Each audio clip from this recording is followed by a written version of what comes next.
Hello guys, welcome back. My name is Nathan and today I'm going to be discussing Quinton Byfield and Tim Stutzle and which prospect has the most potential in the 2020 NHL Draft. Now we all know that Alexis Lafreniere is far and away going to be the favorite for the first overall pick, but the second overall pick is a lot more wide open, and right now it's pretty much between Quinton Byfield and Tim Stutzle to go second overall. But who do I see as the better prospect right now, and who do I think has the more potential in the long run? Watch till the end for all my rankings and prospect opinions, and of course hit that big red subscribe button if you're new. Now, especially earlier in this season, the debate was a lot more on Quinton Byfield's side and if he could potentially pass Alexis Lafreniere to go first overall. But the debate has changed a lot since then, and now the debate is more if Quinton Byfield will be passed for the second overall pick. And there's been a few prospects that have kind of been in that range, but one prospect that continually is in that spot as a potential contender to go second overall is Tim Stutzle, and especially recently. We saw Mike Morale of NHL.com having Stutzle number 2. So it's not just this weird thing to have him number 2 and Byfield number 3. It is becoming a lot more commonplace, and it's happening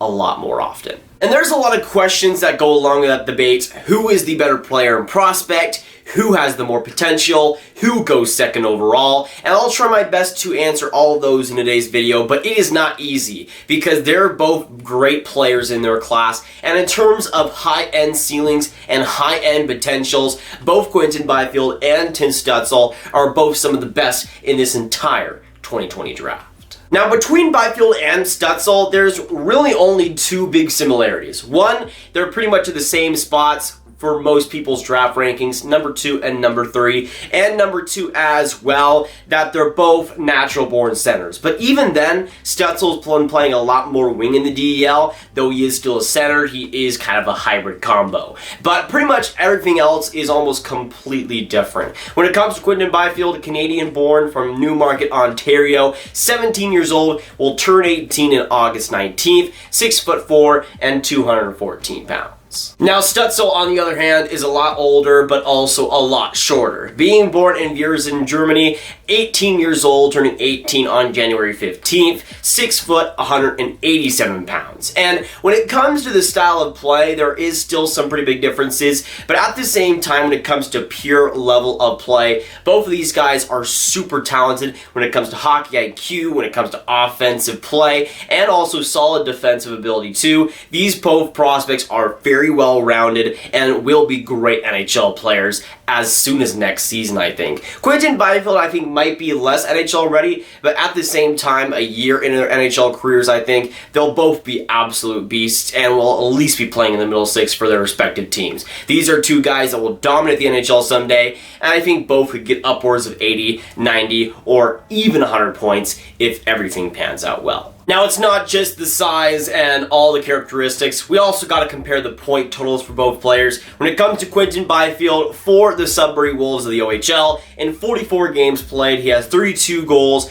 49 assists for 81 points. Comparing that to Tim Stutzle in the DEL, in 40 games in Germany's top league, he has 7 goals, 26 assists for 33 points. Pretty much unprecedented stats there, and although there's not many draft-eligible players to play in the DEL ever, Tim Stutzle is a guy dominating that league, and in a very solid men's league, has been very, very solid himself. When it comes to the World Junior stats comparatively, 7 games played and 1 assist for Quinton Byfield. Meanwhile, Tim Stutzle got a much more larger role with Team Germany and was also around some pretty good players too in J.J. Peterka, Moritz, Seider. He got 5 games played and 5 points, having a very solid tournament all around. Now, we're also going to look at some pretty major categories to compare the two prospects to see who will be better now and better in the future in each. Now, I've selected puck skills, skating, NHL IQ, shooting, passing, defense, physicality, and NHL potential to sort these two players and see who will be the best in the end. Now keep in mind that there's not much of a difference between a lot of these categories for Byfield and Stutzle. Both of these players are magnificent in a ton of these things, and a good example of that is in our first category, that being puck skills. And it's pretty hard to decide between these two ones because both Byfield and Stutzle are magnificent in this department. I will give the edge to Quinton Byfield, but pretty much just barely because, again, both guys are pretty much almost equal in that department. But Byfield, in my opinion, has more of a success rate when it comes to his dekes, when it comes to his creativity. Although Tim Stutzle is a lot more flashy, I think when it comes to Byfield, he's just able to get it done a lot easier. But he's a guy that once he has his full offensive game will almost be unstoppable at that department. But same thing going with Stutzle, who although is more flashy, I think can work on his dekes and actually getting them through. At the same time, he is playing against men in the DEL, and it's a lot harder to do so in that way too. We saw though how solid he was in the World Juniors in that department, and Quinton Byfield might have to wait a year before he's truly dominant in the World Juniors like Alexis Lafreniere was this year. And now going on to our second category, that being skating, and this is one that I think Stutzle does have Byfield beat. In terms of smoothness, in terms of footwork, acceleration, and all the things you'd want in a guy, Tim Stutzle brings that at age 18. And that's one of the main reasons why I think he's been so solid in the DEL, because he's had to use his brilliant speed and had to use his brilliant skating to get past defensemen and to create scoring chances. Meanwhile, for Quinton Byfield, I think the skating is good, but I'm not quite sure if it is perfectly NHL ready. I think there is some adjustments to be made. Meanwhile, for Tim Stutzle, I think that department is pretty much complete. And now going on to my third category, that being NHL/Hockey IQ, and this is another one where I give a slight edge to Tim Stutzle. And although Quinton Byfield is a brilliant hockey mind, both of these guys are elite in that department. I think Stutzle gets the slight edge here. His strengths, one of his main ones at least, is his brilliant hockey mind, and that's one of the main reasons why he's scored so many points in the DEL and will score a lot in the NHL too. When it comes to making decisions very amazingly and very fast, he's one of the best in this draft class, and he usually makes the right decisions too. He doesn't usually make too many mistakes, especially offensively. That's a little bit different when it comes to Byfield because he can make the odd mistake, but either way, both guys are seriously close in this race, and both have amazing hockey minds. So I won't take that away from Byfield whatsoever. But we're now going to move on to the next two categories, that being shooting and also passing. And there's a lot of close races between the two. But we're going to start out with shooting, and in that department, I think Quinton Byfield is the winner. When it comes to pure electrifying shots and releasing it often, Quinton Byfield is one of the better ones in this draft. And although that's not a slight against Tim Stutzle, because he does have a very good shot, he just doesn't use it all too often, and he definitely is more of a playmaker style, so it lends towards his style of play. Meanwhile, for Quinton Byfield, he can do both, and when he releases that shot, it is usually very accurate. Then we go on to the passing, and I think it's kind of the reverse. Quinton Byfield is very solid as a passer and can be a very good playmaker, but at the same time, Tim Stutzle is one of the best in this draft when it comes to offense IQ and making the right pass. But now we go on to the last two categories between defense and physicality, and they're pretty similar, but also for both of these players are pretty different. Now, for the defensive side of the game, I am going to give the edge to Quinton Byfield. Though Tim Stutzle is very solid, don't get me wrong, his very good energy and very good quickness lends to the offensive game, but also defensively can help a lot. But when it comes to Quinton Byfield, he's just more of a beast in the defensive zone. Not just because of the size, but the size also helps.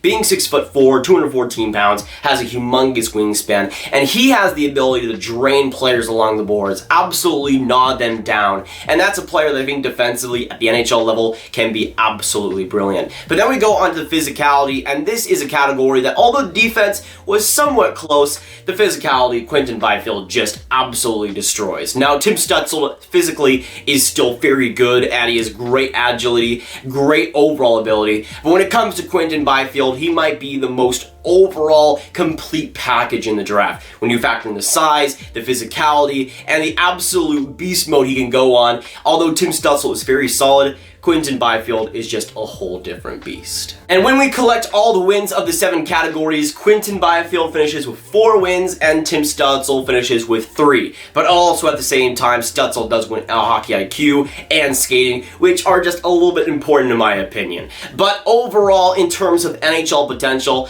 this is still a question that I am going back and forth on. Because in terms of offensive potential, to score 90 points or more, Tim Stutzle has one of the best potentials of this draft.